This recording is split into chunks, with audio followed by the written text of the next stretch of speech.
oblivious of the fact that kidnappers were waiting on the road. And as we were descending to Leru is in Abia State, these people came out from the bush. They divided themselves into 3 places. Some people were at the back, some people were at the center. Those who shot, who fired at us. And there was another group in front. To make sure that we didn't run away, they fired shots at our vehicle. And eventually, they abducted us, 3 of us. The communication man of the church was able to escape. The driver was able to escape. They captured me, the Bishop of Owerri, and my chaplain took us into the bush and were torturing us. In fact, it was in the process of that torture that I hit my right eye on a tree. And even when blood was flowing and it was soaking my handkerchief, they didn't feel like anything happened. All they said that we should follow them, that they are not actually against Nigerian citizens, they are against the government. But that government is a bad government. They are Fulani boys, all the 8 are Fulani. That they are Fulani boys, and that if any day they see the president, they will chew him. He's their brother, that they have disappointed them and disappointed Nigerians. They will chew him raw. Or any of his representatives, they will chew him raw. But I said, well, even though I'm part of government, but I'm a church man. I'm a man, Christian. I'm not a government official. I said, okay. That is what has saved you. We would have killed you outrightly without asking for any ransom. But now that you're a church man, let's go. Let's go inside the bush. So we moved and moved and moved and trekked up to 15 kilometers. But I knew that it was from my area. I knew that we were rigmaroling and winding and winding and winding, going up, going down, going up. And eventually at 11 p.m., they said, okay, now we negotiate. Each of us will pay 50 million, and we're going to pay 150 million. I thought it was a joke. I said, we are going to pay 10 million. They said, what? What? Don't say that. They lifted up their knife to cut me. I said, please hold on. They said, we are not going to change it. They're going to pay us 150 million. Eventually, they said, okay, because you are a father. And these boys are between 18, the leader is about 35 years. I told them, all of you are younger than my own daughter and even my son. You are younger than them. I'm supposed to be your father. Say, we know, that's why we are not very harsh with you. Otherwise, not even outside. So they now say, okay, Oga, let us tell you what we will do. By then, they have taken my episcopal ring, because it's gold plated. They've taken my wedding ring. They've taken this thing. They said, and they took all, ransacked our bag and took all the money. They said, okay, do you know what to do? Pay us 100 million. It's not negotiable. If you talk, we shoot you, kill you, and forget about the money, and kidnap others. I said, okay, we will pay you 100 million. So they said, after some time, they said, where is the money? I said, this is Sunday night now. How can we get money this night? And you know that there's this seat at home in Igbo land. You can't afford the money now. Be patient till morning. We make contacts. Then we make contacts within and around Imo and Abia. Make contact from our SOC. My wife's line was not good, so I knew she must have been very depressed and confused. So eventually I was able to get her. I told her my life. Nothing had happened. I told my wife I'll be released, but it's a matter of time. And she told me she had already gathered the people to pray. So they were praying. Now, at the time they said, you are delaying them. my bishop of Owerri, they laid him on something, and somebody raised knife, that they are going to cut off the head. Now the blood will spill on me, and then I'll know they're serious. The other one pointed to me and said, "Don't kill. You need money, we will raise the money for you." So, but the irony of it, what paid me most was where they were situated. The soldiers, all of Fulani extraction, Nigerian soldiers, they were there at Lomara Junction. And these boys were going behind them. Meanwhile, they kept their cows somewhere, numbering about 200, somewhere, down, with some people, and they're all together. People were taking care of the cows, but they were, parading us in the bush until finally they settled somewhere. They said, when are you bringing the money? I said, by 12 noon, I will call the people I contacted whether the money had been raised. And I called them. They are gathering the money, and they had it. They said I will use my phone to talk, but they can't use their phone. They don't want to be tracked. Because if they use their phone, the security forces will track them down. Then I used my phone. I negotiated. I told my people, they say we are raising money. Somebody mentioned we have raised 30 million. I said, SOC, please, any money in the office. Life is more important than money. Yes. Transfer it to a certain account. Let's pay them that 100 million. And eventually, by 3 p.m., they say, call your people. Pick the phone, said, we have raised 130 million. I said, please, give them 100 million. And the package, they said, their leader said, package the money. Their leader was born in Igbo land. It's a boy from Sudan, but the parents had died. He was born in Igbo land. She said he was born around Omai, Hamuzu, where the father was a cow dealer, cow. The boy understood the Igbo. If you involve police or soldiers or DSS, we will kill you because our life will be at risk. We kill you first. He said, down there, don't you be that God. There are 7 decomposing bodies there. In fact, we cut off their head. They are there.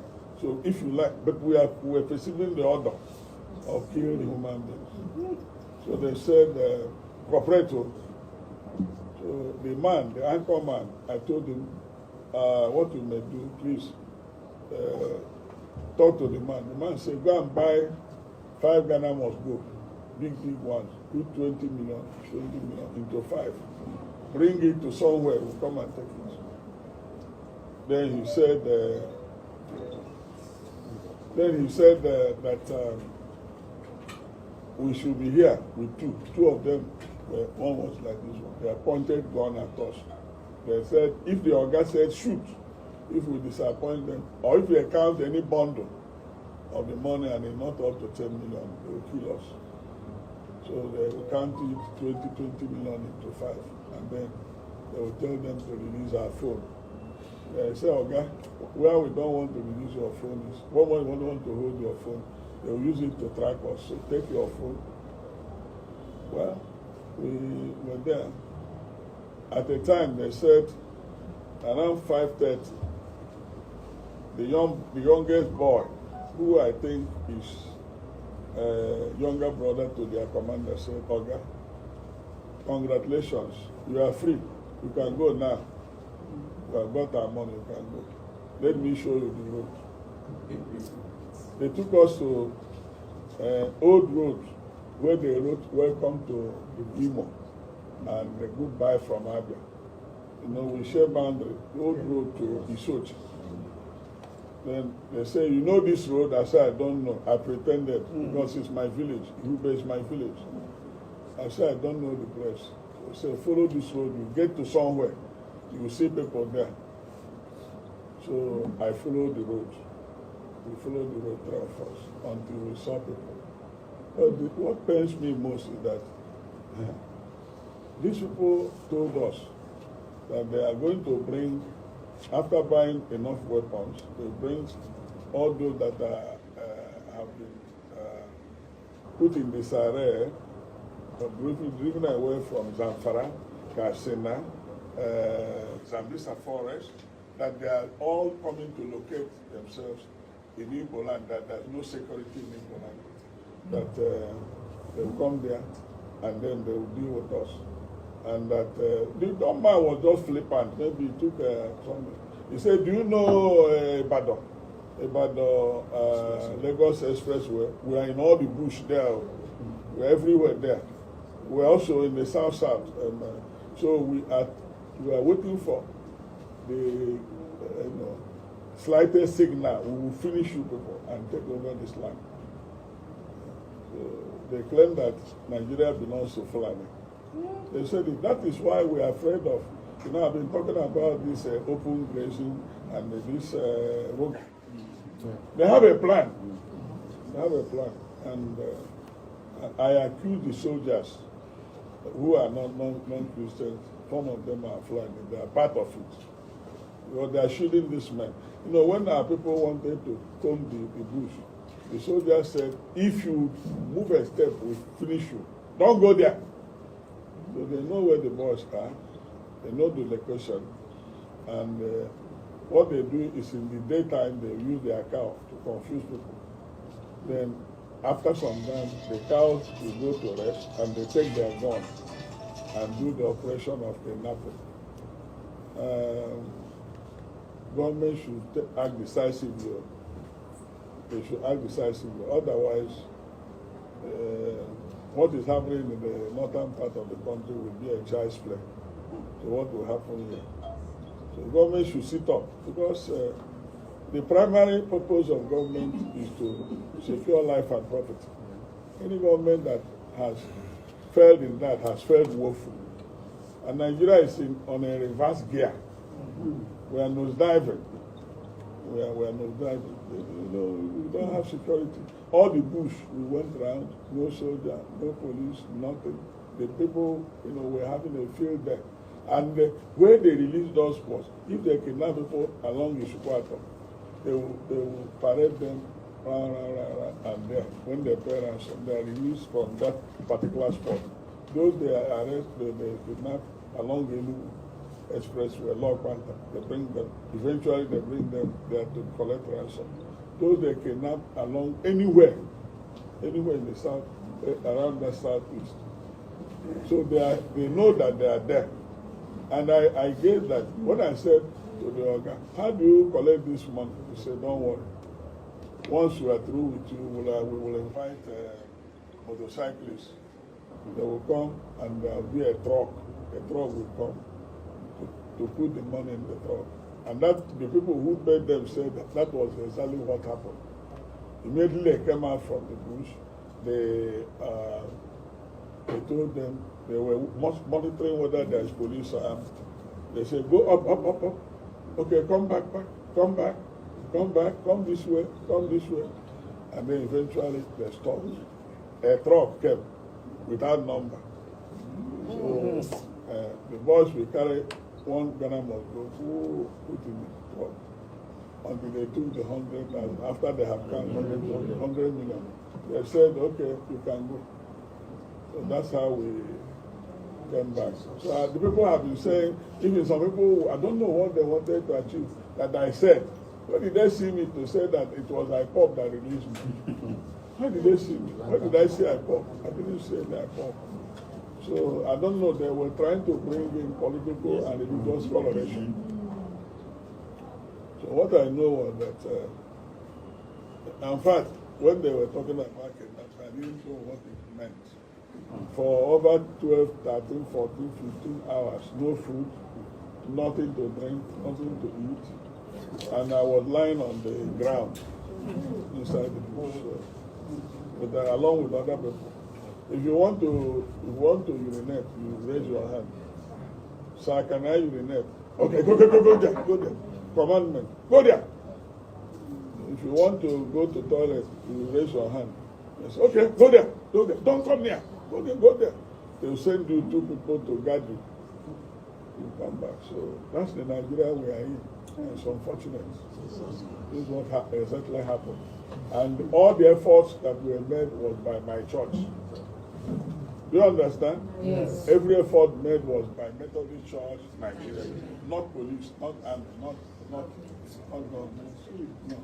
It was Methodist Church, Nigeria that made all the contracts and all the efforts. And I want to use the opportunity to thank I didn't know that my members love me this way. The Methodist Church have so great love, tremendous love for their leader. And I knew that prayers were going on in various locations everywhere. And this morning, when I opened my phone, I was receiving calls from Canada, from US, from UK, from Russia, from even Dubai, from Turkey, every part of the globe. And it was too much, so I had to switch off again. But if I start answering those calls, I will be having headache. So that's what happened, really. I want the press to know what actually happened, so that people will not come and tell you, talk and no story. For instance, a government said they secured my release. I never saw the government say they secured my release.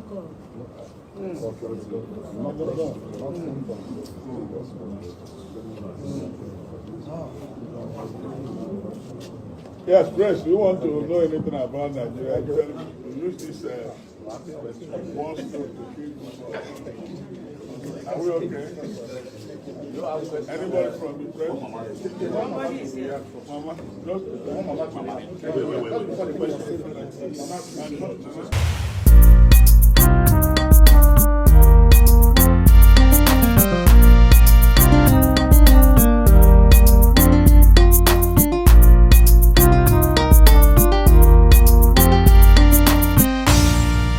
Shuttle TV, news, sports, and entertainment.